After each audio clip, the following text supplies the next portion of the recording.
What's up, y'all? So today I want to react to this video called "The Hidden Struggles." Let me get my camera out the way. It's called "The Hidden Struggles of Being Black in Mexico," and the channel name is Black Flourishing and Free. So this is my first time watching this video. I like the title, so let's see what she got to say, and y'all let hear my true reaction to it. Abroad, you kind of have to be much more intentional in the way that you connect with people. And I've really been doing that. That's been such an important part of me being abroad, is having really, really strong connections with the people that I've had back home. And I didn't know how much I needed and relied upon those connections. For example, being in Merida, Initially I thought she was saying about you have to be intentional and building connections with people here, which yeah, you do in a way, especially since the cultures are differently. Like if you're a black person from the United States, your culture growing up is a whole lot different than a person in Mexico. But you have similarities, should I say, just like anybody else that's human. Like for example, with me, I click with a lot of people that are into fitness. So I go to the gym, and that's where I tend to make connections and meet a lot of people because we share that same love for fitness. As far as I know, or as far as I've encountered, I'm the only black British person. Yeah, that's an old thing right there, being black and British. I'm sure here, like they encounter a lot of different people from the States that's black, depending on the region you live in. Like here in this city, I'm probably one of 2 or 3 black people that live here.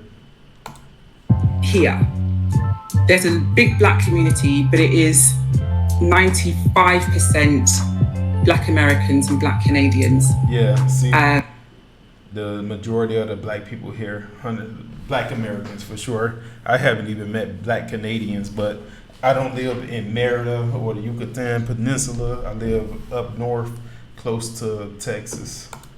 So tapping into that community and making friends and connections in that community is lovely, but it's still not the same, you know? So connecting with people back in London, back in the UK, who get me when I say particular words or who understand my thinking in particular ways is really important. Yeah, I get that too. Like your way of communicating, your lingo, your ebonics, the way you might say things is a whole lot different.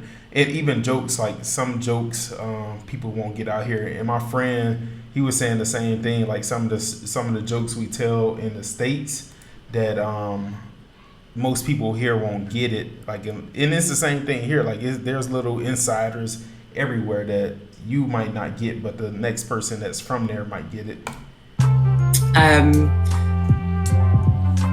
Yeah, I think that's a point that is greatly underestimated, actually. The assumption that when you come to Merida and you find community and you find friends and things are nice, that you're just going to meet people who get you and that you have this shared history with, but you don't. Even if you're coming from the States, there's different types of vibes. I mean, different types of people for sure. Like somebody from Chicago, where I'm from, we might be used to doing things a certain way as opposed to somebody coming from LA, for example. So there's still that little clash of cultures, even internally in like your own race per se. I'm very aware that, yeah, being from the UK, there's a lot, say if I'm in a group of people, sort of black expats at an event or something, sometimes there'll be conversations that they're having about things and it goes completely over my head. I have no idea what they're talking about because I don't have the same shared history that they have.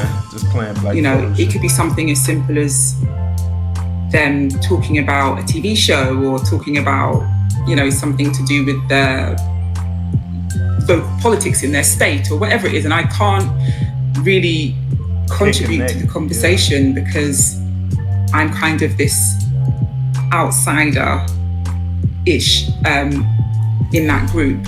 And that's where you gotta find those things you have similar with people. Like she might do yoga hypothetically, and I know it's a big yoga culture down there. So you know what I'm saying? Just connect on things that you share the same passion for, even some type of music or something like that. I'm always welcomed, and I'm never kind of, Outcasted, alienated or isolated because of me being British, but it does bring a different layer to the connections. This kind of, it's like this weird secondary otherness. I love to that hear kind of somebody talk all day. Kicks in. So I'm not Mexican. I'm a foreigner when it comes to Mexicans, but that's kind of given. But then in the Black community, I'm also not a Black American. I'm not Black Canadian. So I'm kind of on the fringes of that as well. And that, I think I've deviated from Rashida's original question.